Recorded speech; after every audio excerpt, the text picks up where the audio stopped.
Hello, guys. Welcome back to Beyond the Checkered Flag. It is Taylor here, and this is episode 31. And I am joined again by Charlotte. Charlotte, say hi. Hi. Ooh. Oh, sorry.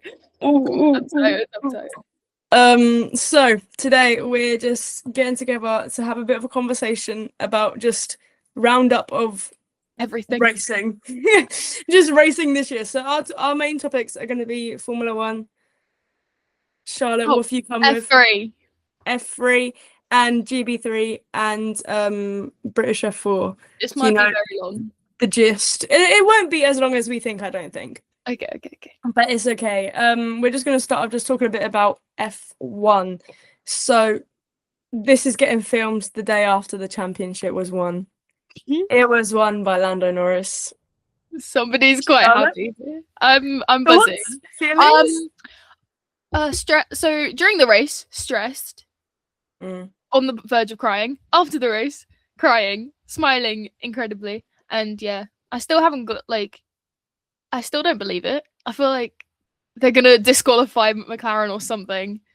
Yeah, something to throw it off. Yeah. No, I don't think so. But I think as a race, Bit boring. Like I feel like the whole time everyone was just waiting for the last lap. Mm. Because that's when we were gonna. No, I feel like, to be fair, me personally, I was halfway through the race and I was like, well, Orlando's obviously gonna win this, isn't he? Unless like something drastic happened, like he crashed or something, there was no way I knew it was gonna change. Yeah, I thought, because I was just like thinking worst case scenario, Charles is gonna like overtake him, and then they might have to pull like I don't know, but they might have had to rejig the McLarens and maybe let Charles through, because otherwise none of the McLarens would have won, and like I don't think McLaren would be okay with that, so they'd want Lando. They'd favour Lando in that case, obviously. I feel like they should have started favour, like they should have just chose someone. I feel like if they had just said it straight, going, okay, this person's going for the championship, will help them, instead of being all dilly-dally and then last minute. Yeah, I feel like because that's what started the stress between the two drivers, is the fact that they weren't picking people.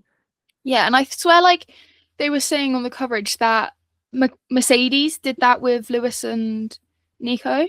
Yeah. And that was why they were so, like, they fought so much. And it's just, I don't think it's a good strategy for teams to have, having no certain 1 and 2 driver. I just think, like, they were saying, no, we don't favour anyone, but then they were doing things that looked like favouring, so then that riled up each of the drivers. Yeah. I'm not saying it was favouring, I'm just saying, like, sometimes it would make the other driver feel like, well, what the hell, you're clearly putting him like above me. And that's what started the tension between them. That's like, I thought that was going to screw them over. Yeah, I thought that McLaren, like the drivers drove for the team championship. The team did not help at all with the drivers championship. It felt like the team was kind of like going against the drivers with how like sometimes they were acting. Yeah. Like, and obviously that's over exaggerating it. But like as a fan of McLaren, I felt like what are McLaren doing? It felt not like annoying, but it just felt a bit. Yeah, but it's a bit frustrating. Yeah, because you're just like, I've been loving you for ages, and now you have this chance of having one of my favorite drivers get a championship, and it's just you're messing it up. Yeah, 100%. But obviously, good for Lando. He does deserve it in the end. All three of them would have deserved winning that championship, because the fight that Max made just to get back up the top. Yeah, they said like the start of the season, like someone showed like how like each race how he caught up to the lead, and like the second half of the season he was absolutely like rapid. So all three of them deserve like some sort of recognition for this season, regardless of who won it and who didn't. But just this season in general, our favorite things. My favorites, I'm gonna start off by, it's not a race, I'm just gonna say the rookies. Yes, they've been my favorite thing. I love every single one of them. And like specifically Kimi though, because he's had like an insane season for his first season, like stepping into like one of the higher up teams, having all that pressure. Yeah. and all that like criticism after his like first outing in Monza last year, because obviously that didn't go his way. He might have But befriended a couple of wolves. Like fave. Sorry, Izzy. Sorry. Felix mention. But I just think, especially, I think Hajar and Kimi need the most recognition for their season. I think Behrman as well, because of how well he went against Ocon. Like, Yeah, some people might say he's not one of the best drivers, but Ollie he's too Behrman was like experienced. Ollie Behrman has 2 racing like events experience. Ocon has multiple years. I don't know how many. I think Yeah, it's I'm a not lot. sure. It is Not quite a sure. few. Yeah. And Ollie just how many points did he get? I think it was like I can check. Behrman had 41 points, and Ocon had 38. so he He beat Ocon in the end. outpointed him, outscored him, outpointed. Outpointed. Shut up. I swear he outqualified him a lot as well. He has.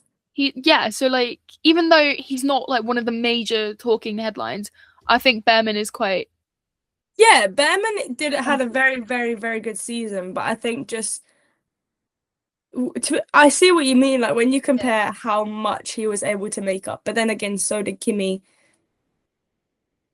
Las Vegas, he went from like 17th yeah. That was to third. that was an incredible drive.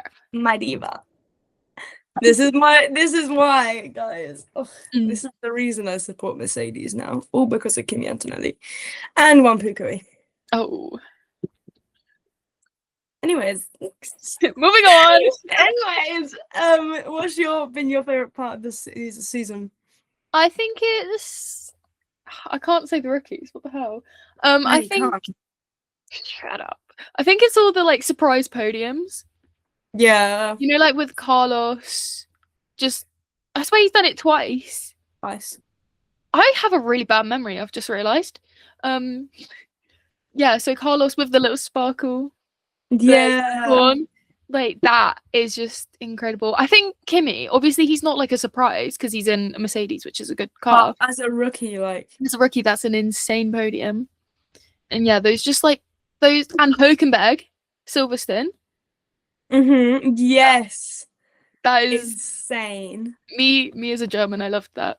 That's one of the races that I didn't watch. I didn't watch it either. I was so upset. I was like, are you kidding me? But obviously I wasn't. I was at GB3, so I don't even think. Yeah. I was at IndyCar, so I couldn't really. I was quite. We're all busy people, guys. We're busy girls. Sorry, guys. We just have so much going on. But it's just the one British Grand Prix I haven't like proper sat down and watched for ages, and my favourite wins. And Hülkenberg gets a podium. Like what? Why is that? Why is that happening? I should just stop watching F1 and then. I always get such like good results. FOMO when like there's good results. I'm like, damn, I didn't watch it like firsthand with everyone else. You. But we should move on to our feeder series. Yeah. I am gonna outright come out and say I have not watched a lot of Formula 3 this year. So Charlotte is going to take the wheel on this one because I am not up to date. I am so sorry.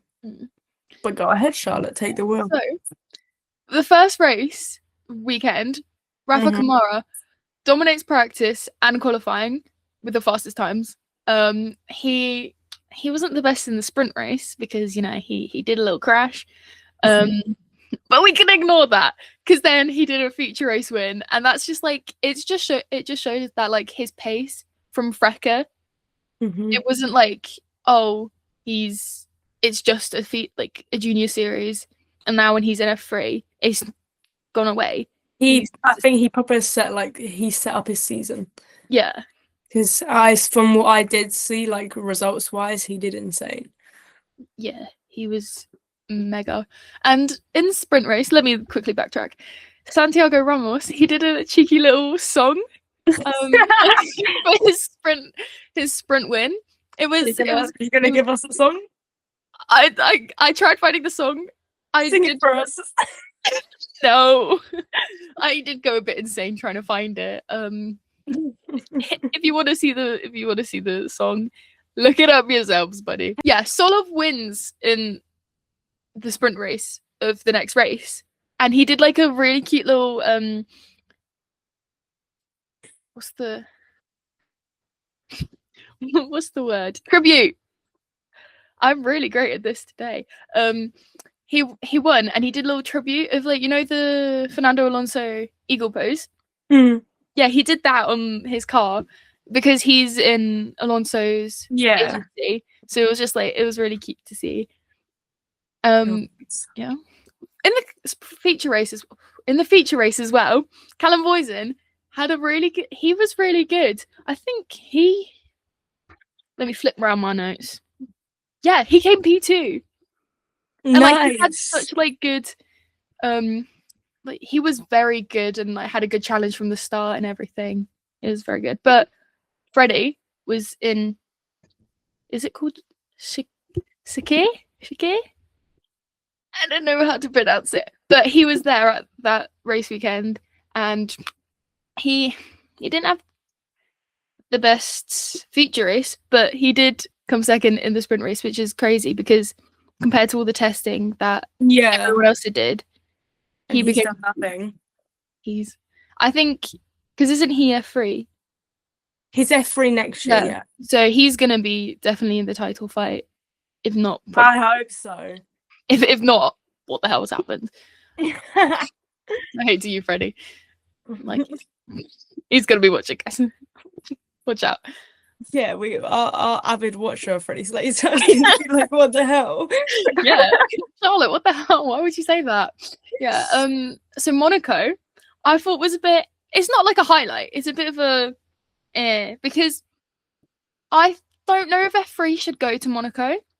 No, I don't think so. There's so many. It's dangerous. It's dangerous because the amount of cars that DNF'd. I think there was 6 in one round, like one race. And that's it's probably one lap as well. Yeah. It's just, how can 30 cars fit on that small track? You can't. It can't. It doesn't work.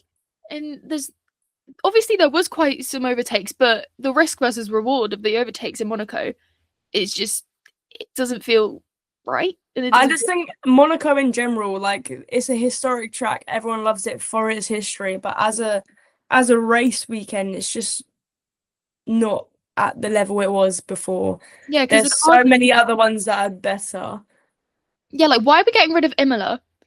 Which is we're getting another America track. America has a racing series. Like, leave it to them. IndyCar is there. If people like F1, they'll like IndyCar. So, like, I don't know why F1 doesn't do maybe 2. Like, they can have 2. Get rid of Las Vegas. Yeah, get rid of Vegas. I think do like I can't think. Kota? Yeah.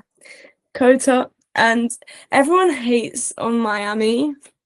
Lando got his first win there, so but like Miami's very rarely a bad race. Come on now. And it has a great theme song. Welcome to Miami.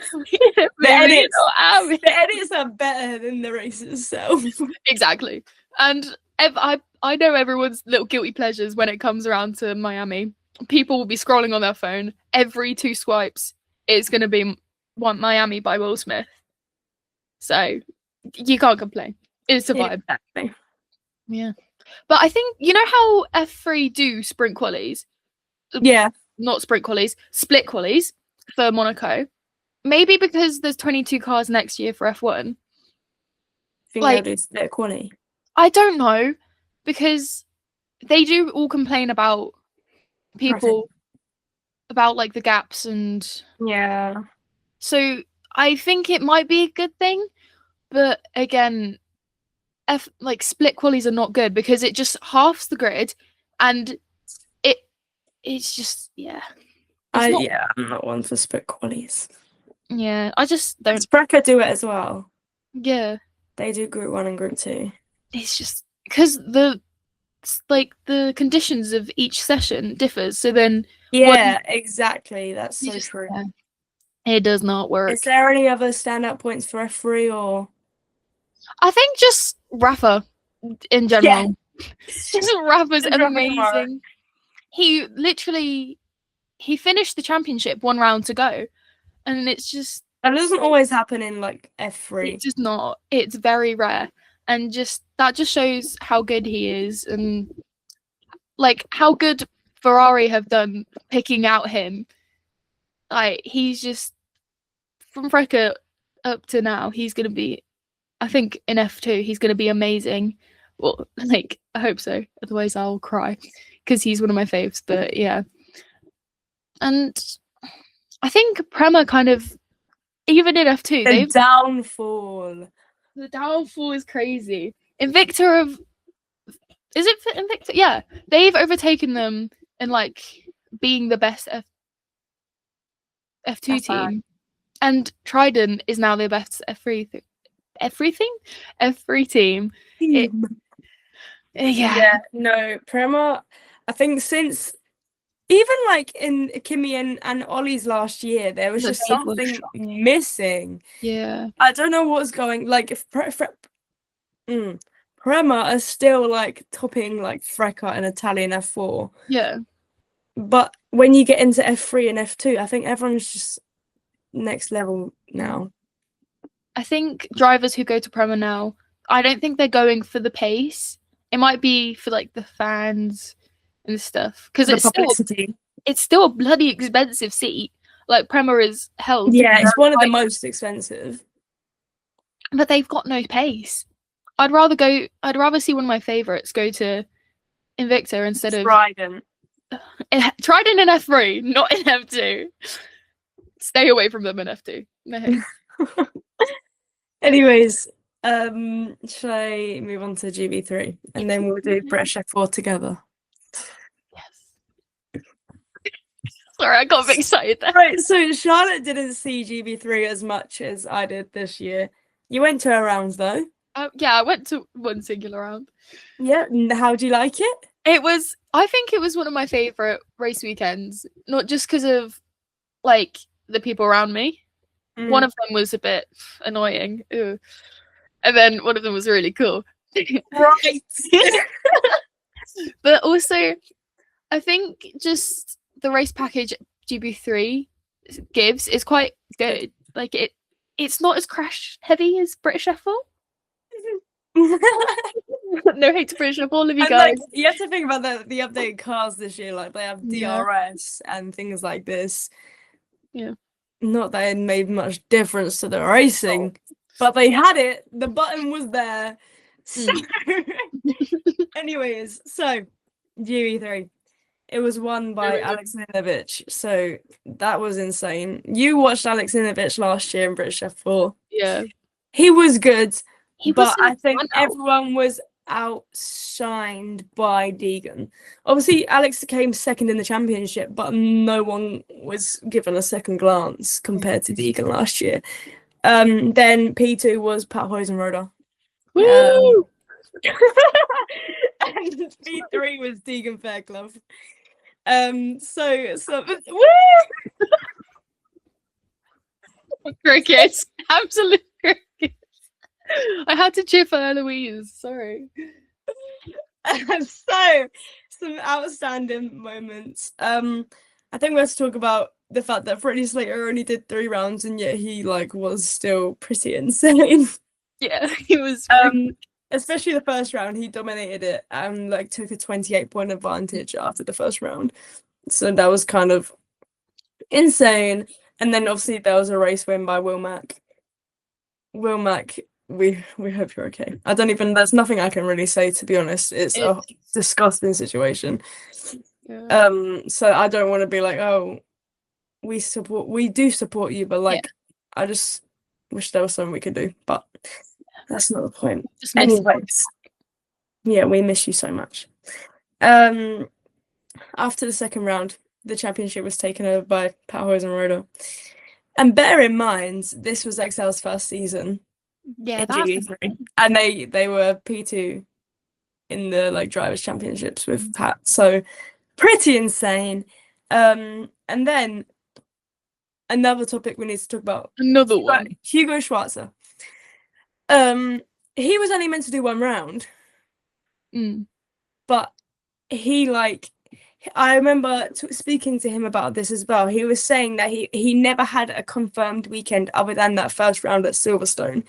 But they kept saying just like, oh, come back for this one, come back for this one, because everyone he went to, he got a podium, he got a win. Like, bear in mind, he did like 2 championships last year, and he was still able to like show that much pace with no like barely any practice, as much like testing compared to everyone else. Like no one, especially when you compare it to his first season in GB3, it was not even close to the level that he was at this year. So I just had to shout out Hugo Schwartz because you're a diva. Yeah, because like that, like so the stability of that, I would throw me off. Yeah. Just not feeling safe at all in my race seat. Not knowing. I think it was less the fact that it's not like they didn't want him there. I think he was very open about his lack of budget. So he could not confirm and be like, I'm gonna be here for the whole GB3 season. But he always found a way to come back and come back and come back and just perform and perform and perform. That's better than not having one, but being It's better than having the money and not doing anything. Yeah, exactly. It just shows that money is everything in the sport. Yes. Yes. Then at Spa we had a win from Kanato Lee. Woo! And Freddie Slater went from 23rd to 1st. Insane. Oh. Who gave him this much talent? Yeah, facts. Where can I get some? Who birthed this boy? Well, we know it's his mum. Christ. Which, you know what I mean. Do I? Where did this up? And then Inspire was also the first podium for Argenti with Prema. It's also their first season, so yay them. And then Hungary, Reza makes history. Woo! Were you waiting for applause there? He had the second biggest like lead in GB3. So the biggest lead was Lando Norris at Snetterton, and his lead was 19.09 seconds. But then Reza's is second, which is 16 seconds. So it's pretty insane, especially for their first year in GB3. So that's pretty awesome. Held all that pace for one race weekend.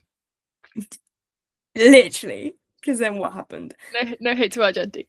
But then don't kill me. We also another key just in this championship. Adam, Keanu Alazari. Oh, we love Keanu. Yeah, we do. I'm dressed in his colours. Your whole room is dressed in his colours.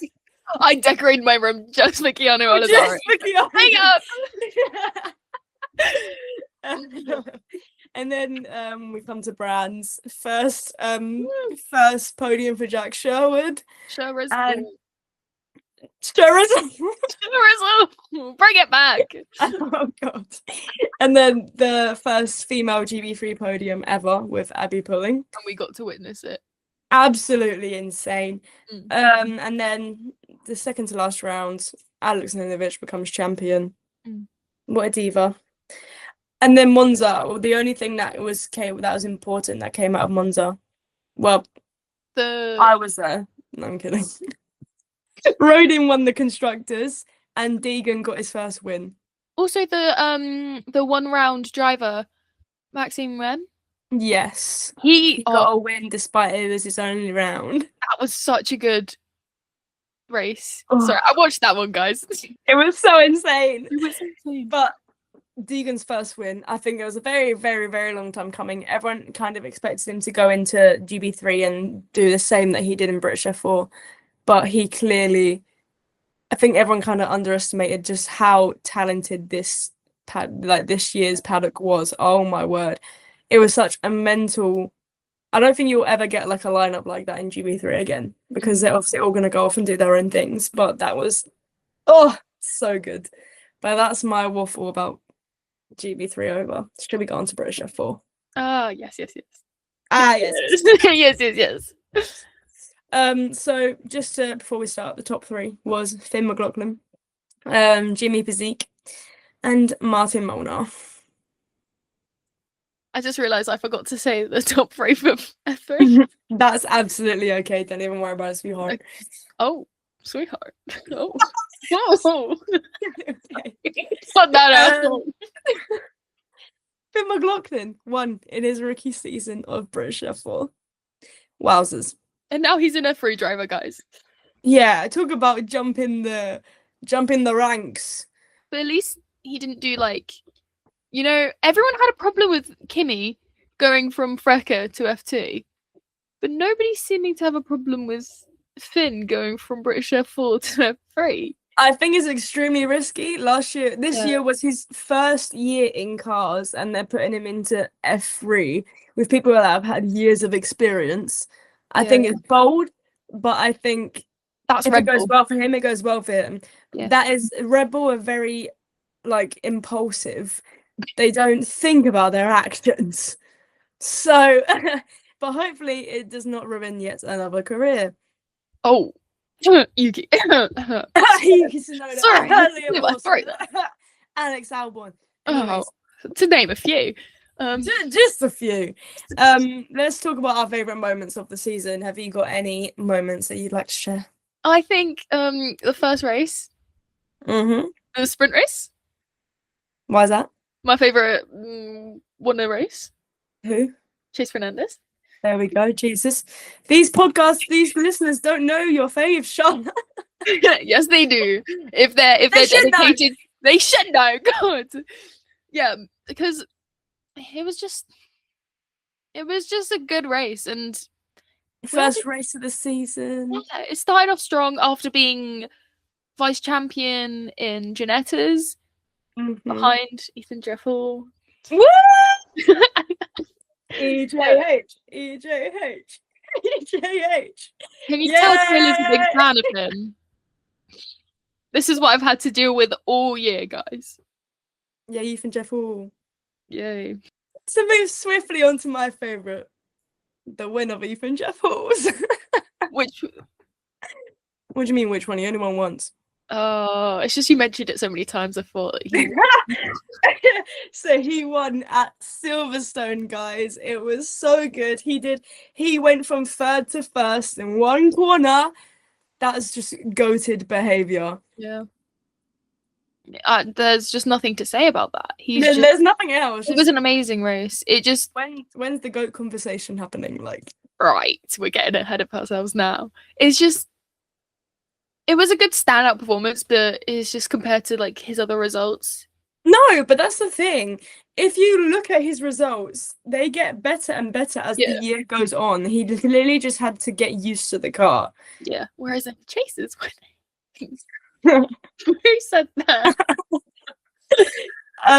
So other people to shout out, I'd say August Raber. It was his second year in F4. Last year he was with Excel. I'm going to be honest, he was middle to low pack of the grid, but I think he's definitely in the top category this year. He's been insane. He's had wins of his own. So I think Argentina as a whole, they had a strong year. Yeah. They had podium. All of their drivers had podiums. Crowley? Yeah, he had a podium. Maybe it was a rookie podium, but it's still a podium. Yeah, So don't even hate. I'm not hating on Crowley. He's a German icon. Any other favourite moments, Shara? Tayra,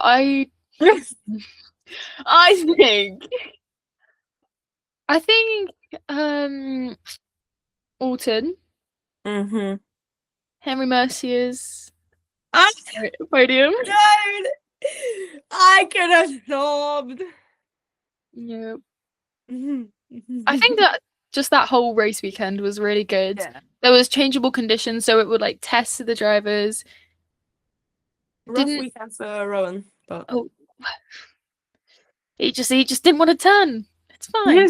He just wanted to start 5 minutes before everyone else. He just And started. that's okay. Yeah, that's fine. But he made up for it in Not Kill. First win for Ryan Campbell Pilling. Word. Moment of silence for that because that was amazing. Yeah, but now Not Kill's not on the calendar anymore. So yeah, so it went out with a bang. It went out with a Mr. Worldwide podium. Mr. Worldwide to infinity. So they were fat. Yeah. So if you didn't know, Rowan Campbell Pilling is Mr. Worldwide. We don't know why. We just decided he is. He is. And now if he wins again, he'll shave his head. Let's hope so. I think a standout driver this year has been Jimmy Bezique, second in the championship. It's his second year in British F4. He was with High Tech in 2023, and then 2025 he's with Rodin. He is a fellow podcast guest. If you haven't watched the episode, go and watch it right now. Charlotte agrees, don't you, Charlotte? It was a really good episode. Watched it like 3 times, guys. Come on. Anyways, another standout driver, Ari Bansal. Ari Bansal, the GOAT. He obviously won the Challenge Cup in the same year that he also won GB4. That's insane. Mental, isn't it? I feel like we need to shout out Charlie Edge as well. Charlie Edge. And Tommy Harfield. He'll get his minute. Sorry. Don't skim over Charlie Edge right now. I would never skim over Charlie Edge. Charlie Edge, we didn't know you at the start of the year, but we've been blessed with your presence in the British F4 paddock. Even though if you weren't there for the whole time, you was there in spirit. Yeah. And he we was love even you. there at Brands Hatch last round. He even came to be supportive. He's just that teammate. Exactly.